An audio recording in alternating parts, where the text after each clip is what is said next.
The best commercial movie of all டைம்னு தமிழ் சினிமாவோட iconic commercial movie லிஸ்ட்னு ஒன்று எடுத்தோம்னா அதில் டாப் 10க்குள்ள கண்டிப்பாக சிவாஜி த பாஸ் இருக்கும்.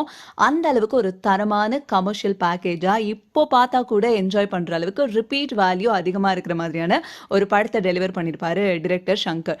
2007 நம்ம சங்கர் டிரெக்ஷனில் சுஜாதாவோட டயலாக்ஸில் நம்ம சூப்பர் ஸ்டார் ரஜினிகாந்தோட மெரிட்டலான ஆக்டிங்கில் வந்த இந்த படம் அந்த டைமில் தமிழ் சினிமாவோட பாக்ஸ் ஆஃபீஸையே புரட்டி போட்டுருச்சு அப்படின்னு சொல்லலாம்.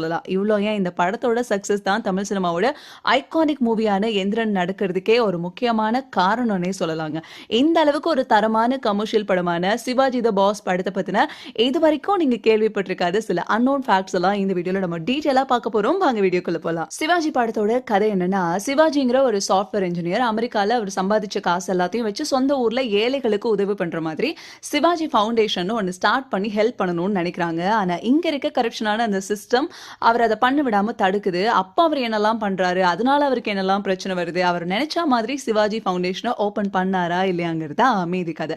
சங்கர் ஜீன்ஸ் முடிச்ச கையோட நம்ம தலைவர் கூட சேர்ந்து ஒரு படம் ஒர்க் பண்ணணும்னு ரொம்ப ஆசைப்பட்டிருக்காரு. அண்ட் ஒரு கதையும் போய் பிச் பண்ணிருக்காரு. ஆனா அந்த கதை நம்ம தலைவருக்கு சூட் ஆகாம அவர் நோ சொல்லி ரிஜெக்ட் பண்ணிருக்காரு. அப்புறம் முதல்வன் கதையை ரெடி பண்ணி நம்ம சூப்பர் ஸ்டார் கிட்ட மறுபடியும் பிச் பண்ணிருக்காரு. ஆனா நம்ம தலைவருக்கு ஏதோ அது பெருசா ஒட்டாம போயிருக்கு. அப்புறம் முதல்வன் படத்தை சங்கர் அர்ஜுனை வச்சு எடுத்திருக்காரு. அதை பார்த்துட்டு சங்கரை கூப்பிட்டு நம்ம தலைவர் இந்த கதையை நம்ம பண்ணிருக்கலாமே, ஏன் என்கிட்ட சொல்லலை அப்படின்னு கேட்டிருக்காரு. சார், நான் உங்களுக்கு சொன்ன கதையே இதுதான் அப்படின்னு சங்கர் சொல்லியிருக்காரு.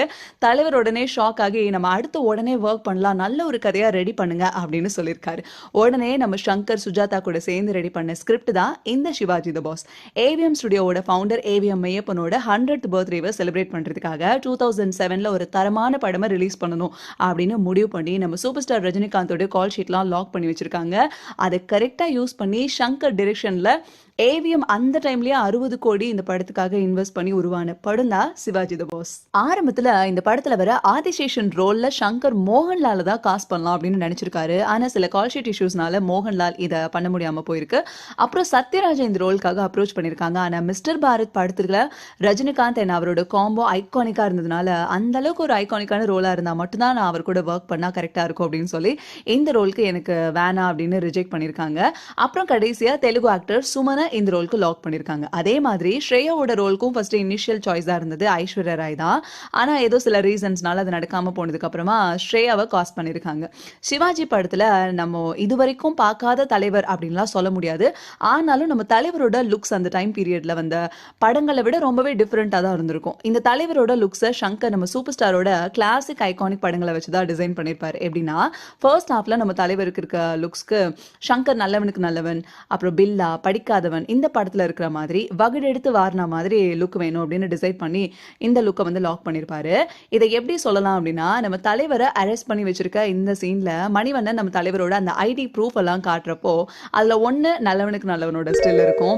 அதே மாதிரி செகண்ட் ஹாஃப்ல வர இந்த ஐகானிக் லுக்கை சங்கர் தளபதி படத்துல இருக்கிற மாதிரி வேணும் அப்படின்னு சொல்லி அதை ரெஃபரன்ஸா வச்சுதான் டிசைன் பண்ணிருக்காராம். பொதுவா நம்ம சூப்பர் ஸ்டார் படங்கள்ல ஐகானிக்கா இருக்கிறது சூப்பர் ஸ்டாரோட அந்த டைட்டில் கார்டு. இந்த சிவாஜி படத்துல மட்டும் வித்தியாசமா இருக்கும்.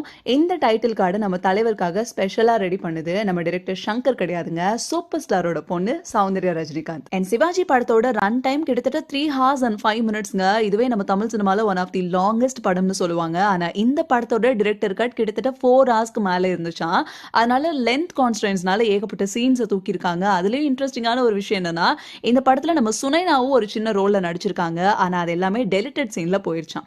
சிவாஜி படத்தை இப்ப யோசிச்சு பார்த்தோம்னா கூட ஏகப்பட்ட ஹைலைட்ஸ் அண்ட் ஐகானிக் மூமெண்ட்ஸ் இருந்தாலும் நம்ம மைண்டுக்கு ஃபர்ஸ்ட் வருது கண்டிப்பா அந்த 1 கோடி சன்லைட் சாங்காக தான் இருக்கும். ஏன்னா அதுல நம்ம இது வரைக்கும் இமேஜின் கூட பண்ணி பார்க்காத மாதிரி நம்ம தலைவரை பயங்கர ஒயிட்டான ஒரு லுக்ல காமிச்சிருப்பாரு சங்கர். எல்லா படத்துலயும் டெக்னாலஜியை யூஸ் பண்ணி புதுசு புதுசா பண்ற சங்கர் இந்த 1 கோடி சன்லைட் பாட்டுல வர நம்ம தலைவரோட ஒயிட் லுக்கை அச்சீவ் பண்றதுக்கு பயங்கர கஷ்டப்பட்டிருக்காராம். ஒரு யூரோப்பியன் லுக்ல நம்ம தலைவர் இருக்கணும் அப்படின்ற மாதிரி இமேஜின் பண்ணி ஒரு யூரோப்பியன் லேடியை கொண்டு வந்து நம்ம தலைவர் ஸ்டைல்லையே சாங்கை வந்து கொரியோகிராஃபி பண்ணி நம்ம தலைவர் அண்ட் அந்த யூரோப்பியன் லேடியை வந்து எக்ஸாக்டா ஒரே மொமெண்ட்ல ஒரே ஆங்கிள் சைமல்டேனியஸா ஷூட் பண்ணிருக்காங்க. அதுக்கப்புறமா அவங்களோட ஸ்கின் டோன்ல நம்ம தலைவரை வந்து மேட்ச் பண்ணிருக்காங்க. அண்ட் இன்னொரு இன்ட்ரெஸ்டிங்கான விஷயம் என்னன்னா, கிட்டத்தட்ட 1 year VFX ஒர்க் போயிருக்கான் இந்த ஒரு சாங்குக்கு மட்டும். அண்ட் ஃப்ரேம் பை ஃப்ரேம் இதை வந்து அச்சீவ் பண்ணிருக்காங்களாம். அதனாலதான் இந்த சாங்ல எங்கேயுமே எதுவுமே தப்பா தெரியாது. இந்த அளவுக்கு பார்த்து பார்த்து செதுக்கி எடுத்த இந்த சிவாஜி த பாஸ் படம் 15th ஜூன் 2007ல தியேட்டர்ல ரிலீஸ் ஆகி செக்க போடு போட்டிருக்குங்க. படம் ரிலீஸ் ஆன 3 வாரத்துக்குள்ளேயே உலக அளவுல கிட்டத்தட்ட 100 கோடி கலெக்ஷன் பண்ணிருக்குங்க. அண்ட் சிவாஜி தான் தமிழ் சினிமால ஃபர்ஸ்ட் டைம் இந்த 100 crores ட்ரெண்டை ஸ்டார்ட் பண்ணி வச்சிருக்க ஒரு படம். இதுல இன்னொரு இன்ட்ரெஸ்டிங்கான விஷயம் என்னன்னா, இது வரைக்கும் தமிழ் மூவிஸே ரிலீஸ் ஆகாத யூகே மாதிரியான கண்ட்ரீஸ்லாம் கூட இந்த படத்தை ரிலீஸ் பண்ணிருக்காங்க. சங்கர் சிவாஜி படத்துக்கு முன்னாடியே எந்திரன் படத்தோட ஸ்கிரிப்டுக்கு ஒர்க் எல்லாம் முடிச்சிருக்காரு. ஆனா அந்த படத்தை எடுக்கிறதுக்கு பிரம்மாண்டமான பட்ஜெட் தேவைப்படும். அவ்வளோ செலவு பண்ணி எடுத்து ஒருவேளை அந்த படம் அவ்வளோ கலெக்ஷன் பண்ணலனா பயங்கரமான லாஸா ஆயிரும்.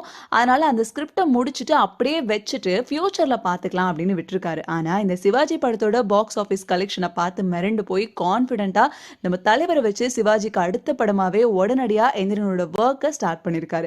இப்படி தமிழ் சினிமாவோட ஐகானிக்கான எந்திரன் படம் நடக்கிறதுக்கு சிவாஜி படத்தோட சக்சஸ் ஒரு காரணம்னே நம்ம சொல்லலாம். அண்ட் இந்த பாக்ஸ் ஆஃபீஸ் ரெக்கார்டெல்லாம் தாண்டி சங்கர் இந்த சிவாஜி படத்துல காமிச்ச ஒரு விஷயத்த நம்ம இந்தியன் கவர்மெண்ட் ஃபாலோ பண்ணிருக்காங்க.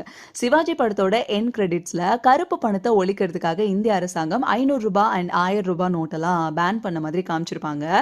இத நம்ம சங்கர் தெரிஞ்சு வச்சாரா இல்ல தெரியாம வச்சாரான்னு தெரியலங்க. ஆனா இந்த படம் ரிலீஸ் ஆகி கரெக்டா ஒரு 9 வருஷம் கழிச்சு, அதாவது 2016ல நம்ம மோடி கவர்மெண்ட் டிமானிட்டைசேஷன் அதை வந்து நைட்டோட நைட்டா அந்த 500 ரூபாய் நோட்டையும் 1000 ரூபாய் நோட்டையும் பேன் பண்ணாங்க. இப்படி சிவாஜி படம் ஏகப்பட்ட விதத்துல ஐகானிக்னே சொல்லலாம்.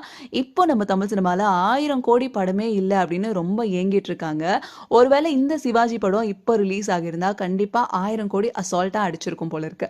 ஏன்னா நம்ம தமிழ் சினிமால ரொம்ப கண்டென்ட் ஓரியன்ட் மூவிஸா இறங்கி இந்த மாதிரி பீக் கமர்ஷியல் மூவிஸ் எல்லாம் இப்போ எடுக்கிறதே இல்லை. அண்ட் இது வரைக்கும் 1000 கோடி அடிச்ச பாகுபலி, கேஜிஎஃப், ஜவான் இந்த படம்லாம் பீக் கமர்ஷியல் மூவிஸ். அப்படி பார்க்குறப்போ இப்போ வர நம்ம செலிப்ரேட் பண்ணிட்டு இருக்க இந்த சிவாஜி படம் இப்போ வந்திருந்தா அசால்ட்டா 1000 கோடி அடிச்சிருக்கும் தான் சொல்லணும். சரி விடுங்க, உங்களுக்கு இந்த சிவாஜி படத்தோட ஃபேக்ட்ஸ் எல்லாம் புதுசா இருக்கா அப்படிங்கிறதையும் உங்களுக்கு பிடிச்சிருக்காங்கிறதையும் கீழே கமெண்ட்ல சொல்லுங்க. இந்த வீடியோ பிடிச்சிருந்தா மறக்காம லைக் பண்ணிட்டு உங்க ஃப்ரெண்ட்ஸ்க்கும் ஷேர் பண்ணிட்டு இதே மாதிரி சினிமா பத்தின வீடியோஸ்க்கு நம்ம சேனலையும் சப்ஸ்கிரைப் பண்ணிக்கோங்க.